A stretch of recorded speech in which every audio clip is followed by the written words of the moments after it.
আরো কয়েকটা কোশ্চেন নেই, যে কোনো প্রশ্ন। এত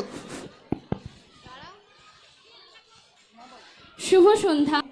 আমার প্রশ্ন হলো, আমার প্রশ্নটা একটু ডিফিকাল্ট হচ্ছে, আমরা সবাই জানি যে সাদ্দাম হোসাইন ভাইয়া হচ্ছে সুদর্শন, সুন্দরভাবে কথা বলেন। এখন আমি একটু আগে আপনি বললেন যে হচ্ছে আপনার লাইফে আপনি পড়াশোনার দিক থেকে বিশেষ করে অনেক স্ট্রাগল করে বর্তমানে এই পর্যায়ে এসে পৌঁছেছেন। আমার প্রশ্নটি হলো, এত ব্যস্ততার মাঝেও কি আপনার জীবনে কখনো প্রেম এসেছে নাকি? আর প্রেম আসলেও হচ্ছে প্রিয় মানুষটিকে এত ব্যস্ততার মাঝেও কিভাবে সময় দেওয়া হয়? ধন্যবাদ। গান গাইতে পারলে ভালো হতো যে প্রেম একবারই এসেছিল জীবনে। আমি গান গাইতে পারি না, আর সব অনেক কথা তো গোপন থাকে, সব কথা বলা যায় না।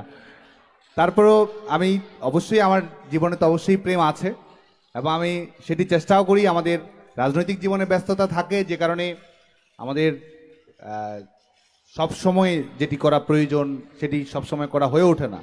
তা আমি সবসময় চেষ্টা করি, কারণ এবং প্রেমের ধারণাটি, ভালোবাসার ধারণাটি আমার কাছে আমি অসাধারণ একটি ধারণা, রোমাঞ্চকর একটি অভিজ্ঞতা, এবং একটি অসাধারণ সময়, নান্দনিক মুহূর্ত আমরা পাই এটির মাধ্যমে।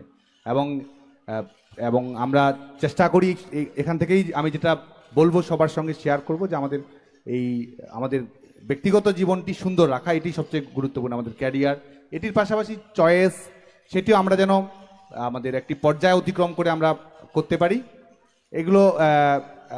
এবং মানুষের যে ব্যক্তিগত পছন্দ, এগুলোকে সম্মান করাও কিন্তু এক ধরনের গণতান্ত্রিক মূল্যবোধের অংশ। যে কারণে মানুষের সম্মানকে পছন্দ করা, কমিটেড থাকা, এটাও আমি গুরুত্বপূর্ণ মনে করি। যে কারণে